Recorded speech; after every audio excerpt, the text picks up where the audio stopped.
Hi everybody, I'm Bill Sanders and this is Watch Art Sci, the art and science of watch collection. Today what I want to talk about are three watches. They're all Holy Trinity watches. That would be Vacheron, Constantin, Patek, Philippe, and Audemars Piguet. And what I want to look at, there are three watches that I really like that are what I call orphans. They've been discontinued, some of them more or less recently, others a long time ago. But all of them are 21st century watches. So let's take a look at the three that I think are cool, I like. I don't know whether you like them or not. Now the first one I like a whole lot is the Vacheron Constantin Quai. This watch was introduced in 2016 when the new overseas came out, and it has exactly the same movement as the overseas. I was very excited about the movement because it was a pure Vacheron Constantin movement and not a Frederic Piguet or one of the other ones that they had used in the past. And it was called the Caliber 5100. This one was the only difference between the Quai and the overseas in terms of the movement was that the Quai had a tungsten movement on it and the overseas had gold. Now, why is this? Well, this one was a less expensive one. Around $4,000 or $5,000 less expensive, and it was sort of, I like to look at it as a poor man's overseas. But in 2016, when I went down, I was going to buy a new overseas back then, and I had an earlier overseas, and I wanted to trade it in, and they wouldn't do it. So basically, the heck with you. And but this particular watch was one of the other ones. They said, "Well, you want to take a look at this one?" So I did. To tell you the truth, I liked it better than the overseas, even though it was a lot less.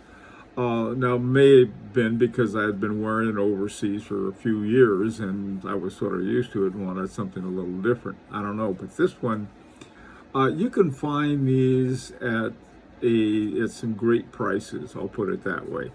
I say great in terms of, not in terms of like we all can afford this, but rather in terms of relative to the current market and also the list on the overseas and some other ones like it. Love this watch. Now this next one, again, this is an orphan. They dropped it. I don't know why. I always liked it.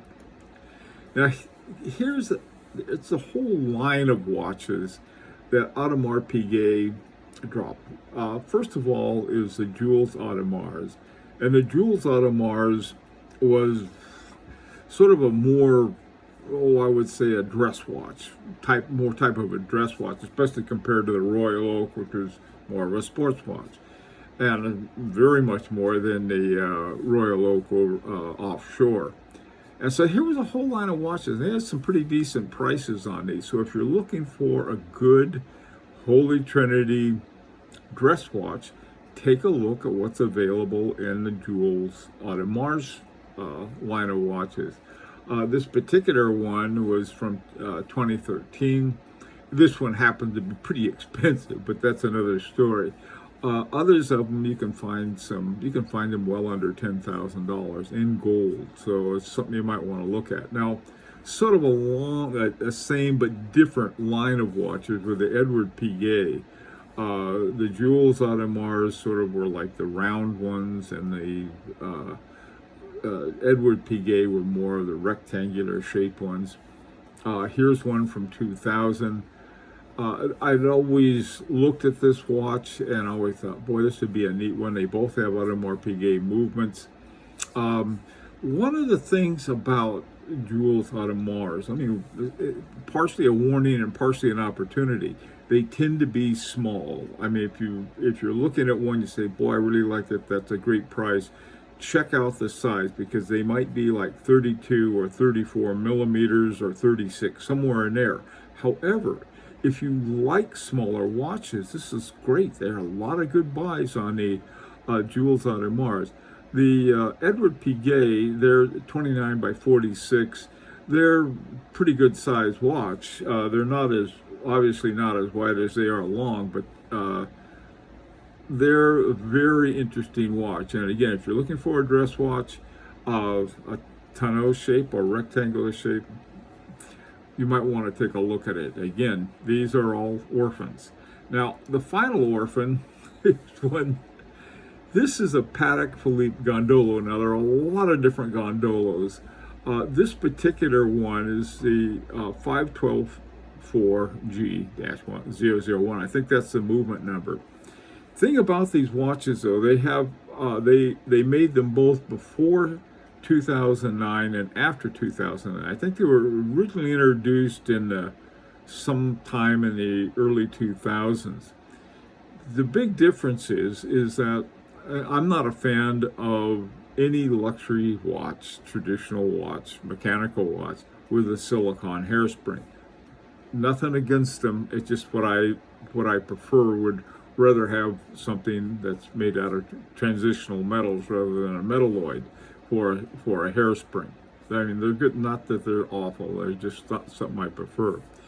Now, what's happened with Patek Philippe in 2009? Two things happened. One, they started using their silicone hairsprings, and they also quit using the Geneva seal. And there was some beef between the Patek Philippe and the Geneva Seal Foundation in Geneva.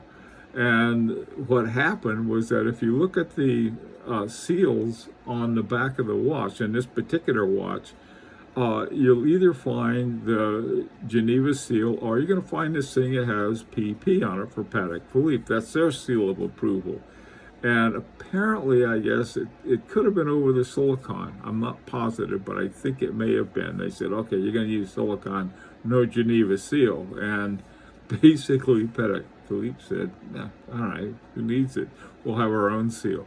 So anyway, if you're looking for one, if you're like me and you prefer them without the silicone, look for the Geneva seal. If you don't care or you prefer it, look for the double P. Okay, those are the 3 Holy Trinity orphans I thought you might like to find out about. Till next time, this is Bill Standard for Watch Art Side, the Art and Science of Watch Collection. Opportunity to subscribe if you'd like.